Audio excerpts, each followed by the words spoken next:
জিনিসটা আমরা করছি সেইটা হলো কোয়াটারনারি সেক্টরের মধ্যে পড়ছে। তাহলে কি হবে? কনসালটেন্সি, মানে যেখানে আমরা যুক্তি বিবেচনা বিক্রি করে ইনকাম করি, কনসালটেন্সি। রিসার্চ অ্যান্ড ডেভেলপমেন্ট, এইগুলো হলো কোয়াটারনারি সেক্টরের মধ্যে পড়ছে। ঠিক আছে, আচ্ছা। তারপরে তাহলে আমাদের কুইনারি সেক্টরের মধ্যে কি পড়ছে? কুইনারি সেক্টরের মধ্যে সেটাই পড়ছে, কুইনারি সেক্টর যে high decision making, highly decision making job, এইগুলো সবসময় মনে রাখবে যে কুইনারি সেক্টরের মধ্যে পড়ে যাচ্ছে। ঠিক আছে তো?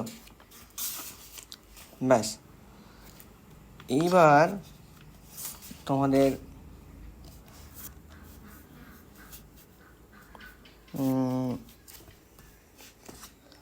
কিছু জিনিসগুলো আর একটু তোমাদের বলে দিই যে এগুলো তো গেল।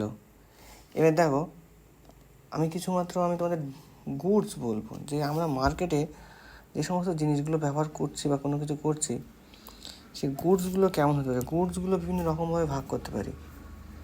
এইখানে তোমাদের ভালোভাবে ঢুকতে হবে যে গুডসগুলো ঠিক কী জিনিস আমি বলি, পরপর বুঝতে পারবে যে গুডস মানে বাংলা কথায় মালপত্র। দেখো, কিছু কিছু গুডস আছে যাদেরকে আমি বেশ কিছু ভাগ করব, ভাগগুলো মনে রাখবে। 1 নম্বর হলো সাবস্টিটিউট, 2 নম্বর হলো কমপ্লিমেন্টারি, 3 নম্বর হলো নর্মাল, 4 নম্বর হলো ইনফেরিয়ার, 5 নম্বর হলো গিফিন, 6 নম্বর হলো ভেবলেন। এদের মধ্যে মেন ইম্পর্টেন্ট এই দুটো, গিফিন আর ভেবলেন। বলছি ব্যাপারটা কি। আচ্ছা, সাবস্টিটিউট গুড মানে কি? দেখো, যে আমরা বাড়িতে ধরো চা আর কফি দুটো জিনিস খাই। কেউ চা খায়, কেউ কফি খায়। এখন দেখো, হঠাৎ করে দেখলাম মার্কেটে চায়ের দাম বেড়ে গেল, তখন কিন্তু মার্কেটে কফি যে অ্যাভেলেবেল আছে তার দামও বেড়ে যাবে। কারণ মানুষ চায়ের দাম বেড়ে গেলে কফির দিকে ঝুঁকবে, আর কফির দিকে ঝোঁকা মানে তখন কফির দাম অটোমেটিক্যালি মার্কেটে উঠে যাবে। সেই জন্য বলছি, একটা জিনিসের দাম বাড়লে আরেকটা জিনিস বাড়ছে, মানে চায়ের সাবস্টিটিউট মানে পরবর্তী হিসেবে কফি আমরা ইউজ করছি। তাহলে এই ক্ষেত্রে কী হয়, যে সাবস্টিটিউট গুড হলো এমন একটা জিনিস যে তার কোনো জিনিসের সাবস্টিটিউটের দাম বেড়ে গেলে তার সেই সাবস্টিটিউটের দামও বেড়ে যাবে কোনো জিনিসের দাম বাড়লে। আচ্ছা, এবার সাবস্টিটিউট মানে একটার পরিবর্তে আরেকটা ইউজ করতে পারি। কমপ্লিমেন্টারি মানে কি? বাধ্যতামূলক একটার সঙ্গে আরেকটা জিনিস হয়। যেমন যে এখানে আমরা চা অনেকে ইউজ করি, কিন্তু চায়ে তো আমরা সবাই চিনি খাই। ওকে, টি আর সুগার, টির সঙ্গে কমপ্লিমেন্টারি হলো সুগার। দেখো, টি এর ডিমান্ড বাড়লে সুগারের ডিমান্ড বাড়বে। ঠিক আছে তো? টি এর প্রাইস বাড়লে সুগারের প্রাইস বাড়বে বাধ্যতামূলক, এটা হলো কমপ্লিমেন্টারি। আর একটা জিনিস এবার বলি, নর্মাল গুডস মানে কি? আমরা যে সমস্ত জিনিস সবসময় ইউজ করছি।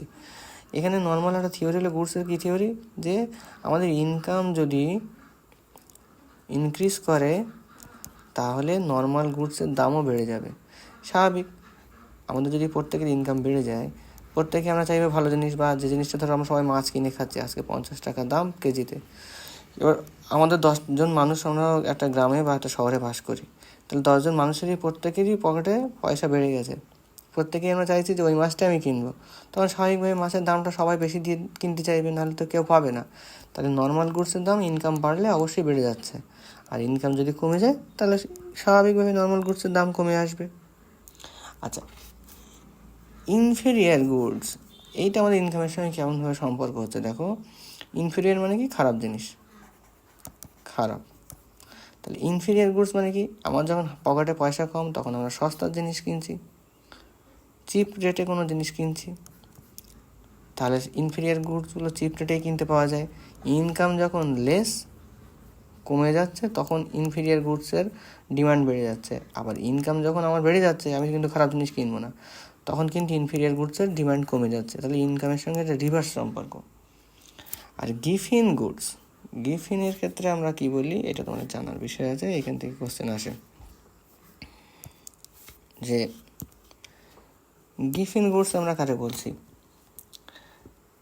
এইটা একটু ভালো করে বুঝতে হবে যে এখানে বলা হচ্ছে যে আমাদের যখন ইনকাম বেড়ে যাচ্ছে তখন প্রাইসও ওই সমস্ত গুডসে বেড়ে যাচ্ছে, ঠিক আছে?